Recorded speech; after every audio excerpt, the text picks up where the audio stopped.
So, Edlin showed us how to tame your dragon. Well, now Percival's gonna show us how to beat it. Before we open this review of chapter 29 of Falling to the Apocalypse, please do me a favor and leave your own thoughts on the chapter in the comment section down below. Leave a like and subscribe if you haven't already. Also, make sure you hit the little notification bell so you don't miss out on any videos that come to the channel. Now, let's get into it. What's up guys, I got the pencil here, and here we are to review chapter 29 of Falling to the Apocalypse, known as A Boy's Resolve. And I'm not gonna lie, this chapter was kind of schmacking, and it got me really excited for the next chapter, ironically enough. So let's hop right into it. So we open up, and Donnie's asking a very simple yet very important question. Edlin, what happened, bro? Because you were literally under control. That you had the dragon under control, only for now it's be going crazy. And once again, I love the scale of this dragon. Like, I talked about it last chapter, but the way that Nakaba is giving this dragon so much presence, like it takes up an entire panel with a single tail schmack, it just wipes away an entire chunk of building. And honestly, in that opening like panel page, I think it's like literally ripping Cancer Mountain in half. Like, it is going dumb right now. This thing's a beast, a demon, if you will. And we get to see that everyone, all the bandits that Edlin was trying to control, being the bandit king, as he mentions himself later on in the chapter, they're just all running. And to be fair, I don't blame him. I'm definitely built like a bandit in this scenario. I'm not built like them last chapter where they were all freaks and weirdos, but I am built, if I saw a massive ancient dragon just chilling and vibing, and by vibing, I mean destroying my entire livelihood, I would also be sprinting away at the speed of light. So this is a very realistic, this is a very realistic reaction. So I'm not even mad at them for that. However, I am mad that Edlin, like, didn't even try to defend himself, bro. Like, that man was ready to die. Well, to be fair, he wasn't ready to die, because he did try and dodge. But the dragon, once again, she's just ready. Like, Mama was not happy with Edlin's life choices at this point. The whole fire stream nearly consumes Edlin.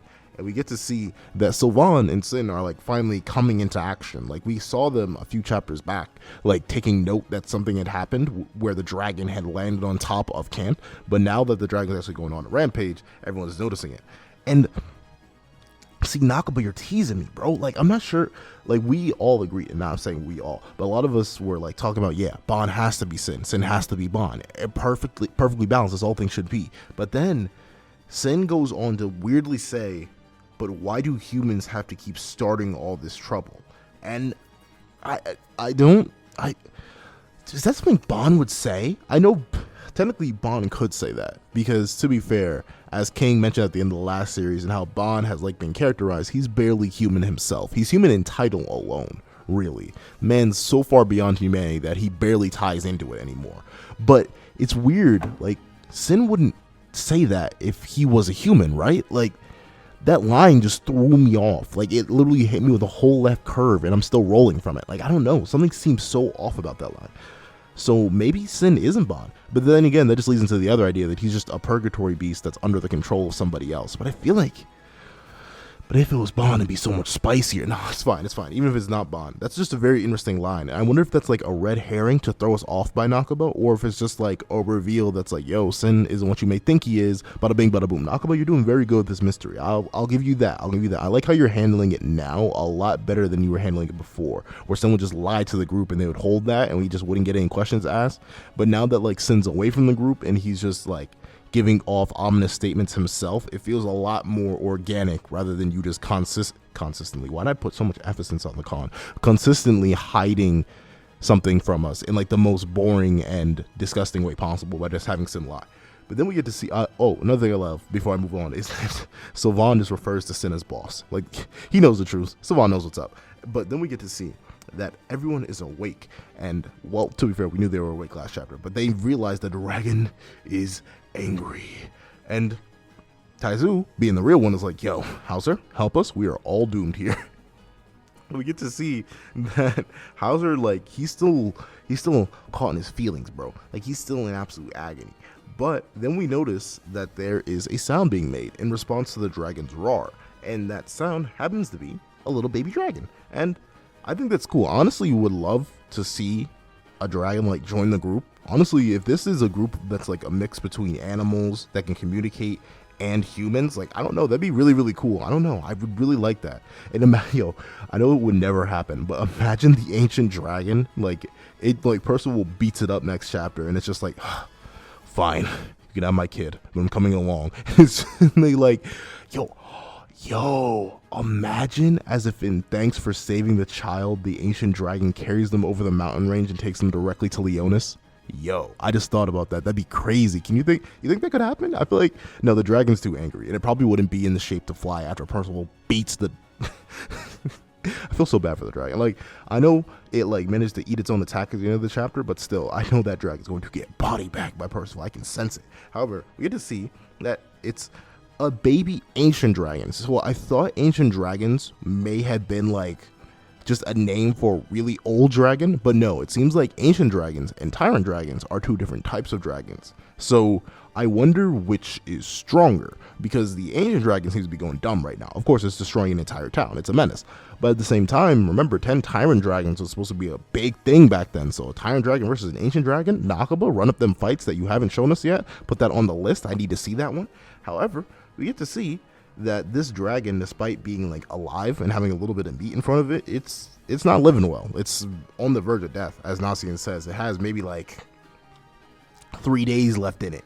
And it's interesting to see how Hauser more and more, like in the background, he's not saying much, but you can tell by the look on his face, he's feeling very, very guilty, because Edlin is like showing a really like weird side to it. Like, he became a bandit king, but he still holds up mostly good morals, and he's like taking care of this dragon sort of, even though he doesn't know how to do it. Like, they're doing all this.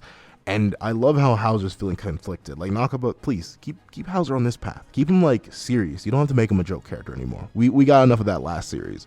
You give him a more prominent role. Honestly, I would love it if he trained the entire gang. I'm not gonna lie. Even if we don't get Gil Thunder agreeing more, like if Hauser like turned himself around and became a mentor for the entire squad, I love that. That'd be great. But regardless of that, we get to see that Sin and Sylvan have pulled up. And the first thing that Percival asked, I love that Percival asked this because it shows how like friend-centric he is. The first thing he asked Sin is, yo, where's Donnie? Have you seen that man? And Hauser instantly goes to slander Donnie the moment he shows up. And yo, whoa. Hold on. Before I get into that, Sylvan, why is a heart coming out of you when you're looking at Anne? What would... Sylvan, no, not Sylvan. Nakaba, don't do it. Don't you do it. I don't care if it speaks English in its own horse language. Don't you do it. That was weird. I just noticed that. See, Nakaba is so good at including like little background details that I really need to reread chapters like 5 times before I can actively start reviewing them. But ew, that's kind of weird. Yeah. And before y'all say, oh, you got a dirty mind, Pencil. No, I'm used to Japan, all right? I'm very, very, very used to Japan at this point. So I wouldn't be shocked, but I would be shocked. Regardless of that, we get to see that Percival does believe in Donnie. Despite what Hauser says, he does believe that Donnie will come back even if he runs away. Because to be fair, Donnie has come back every single time he's run away. He just needs like the little running space in between so, you know, we can have his little character build up his little confidence before coming back. We get to see that Percival pitches the handle of the Coffin of Eternal Darkness, our dragon handle. He pitches that back to Hauser and says, yo, give that back to Donnie once you see him because you're his uncle. You owe him that. And we get to get a flashback to the departure of Donnie.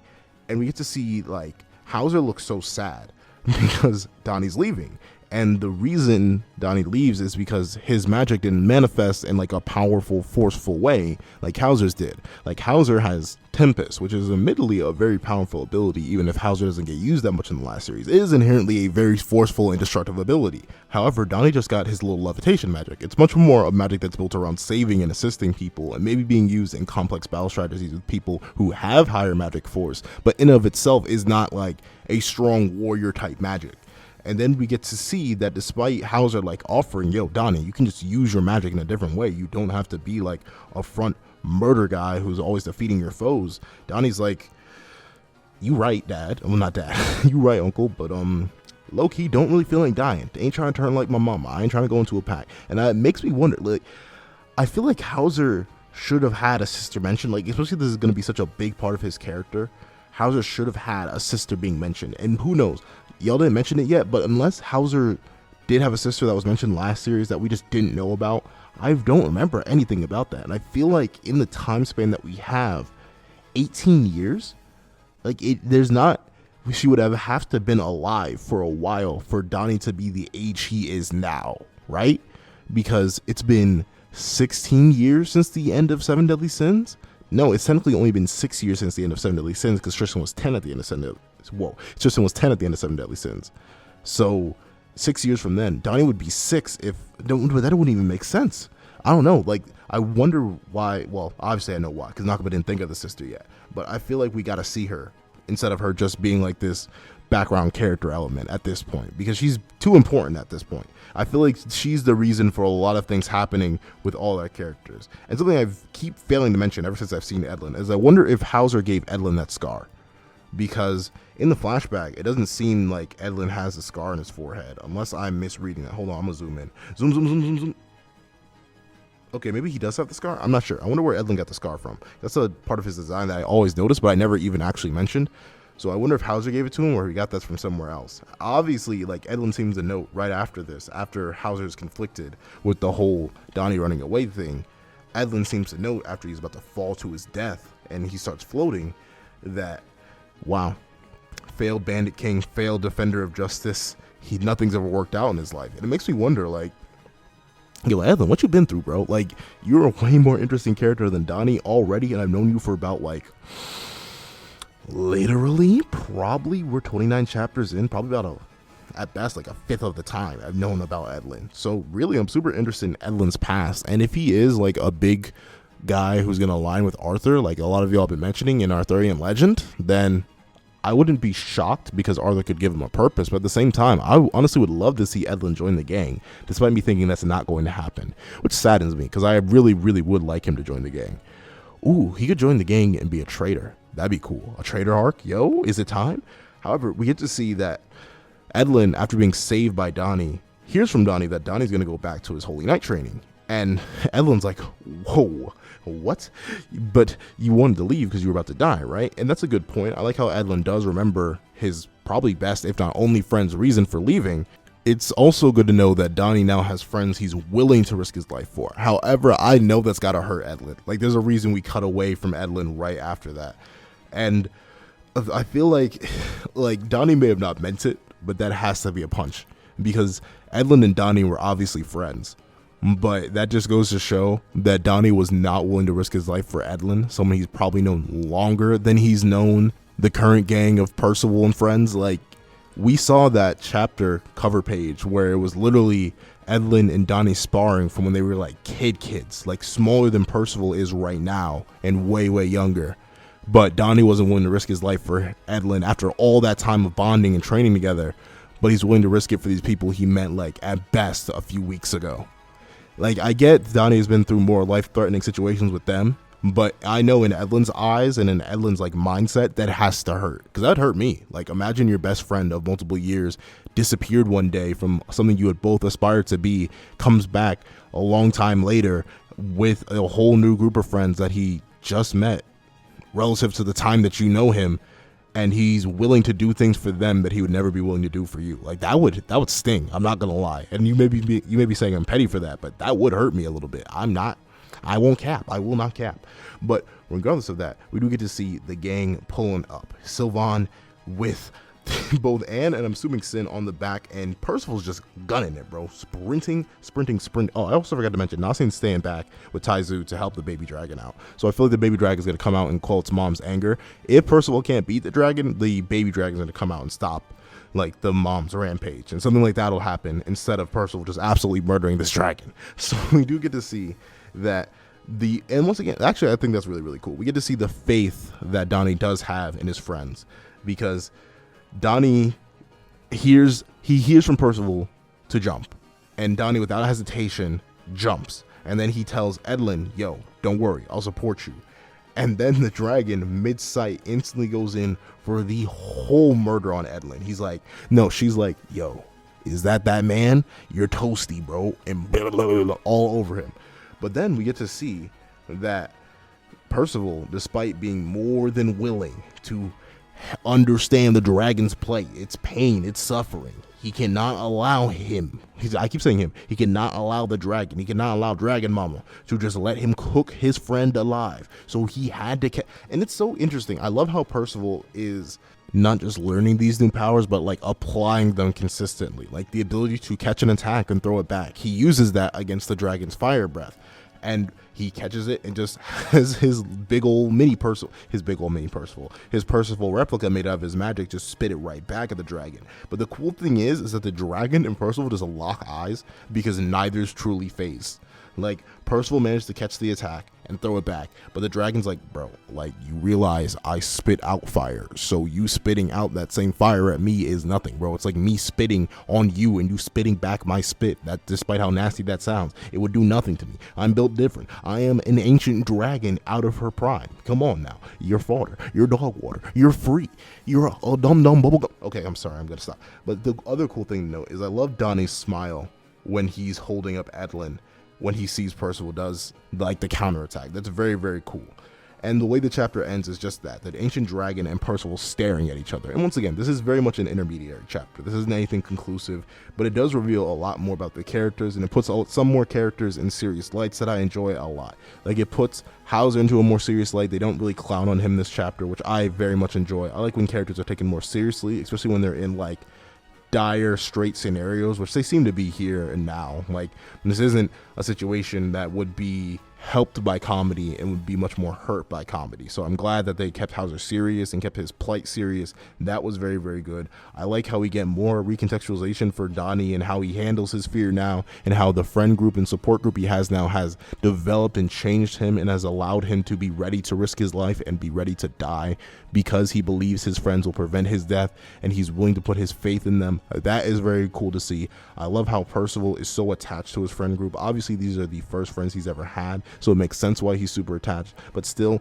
even just seeing him willing to go out there, always instantly asking for Donnie, always making sure and always believing in his friends, it's obviously like a very shonen type thing to do. But at the same time, I really, really enjoy it because it's just like it's everything in this chapter is completely understandable. Everyone does their respective roles. Everyone fulfills what I would expect them to do, and the development of some characters really astounds me. The history behind some characters that we don't get to see yet really astounds me. Edlin as a whole character, I'm super interested in him, where he's going to go, what he's going to do in the narrative, whether he's going to follow his apparent Arthurian roots or if he may join the gang and like become a traitor or something like that. That would be super interesting. I'm very excited to see that. I'm super excited to see how Percival ends up dealing with this dragon next chapter. I wonder if violence is really going to be the answer, or if it's just going to be like a family reunion after Nasians energizes it. I'm happy to see Nasians being a doctor, or literally the role he wanted to be, like using poison to help people. Like, he's trying to help out the baby dragon who's just suffering a lot because of its malnourishment and improper treatment from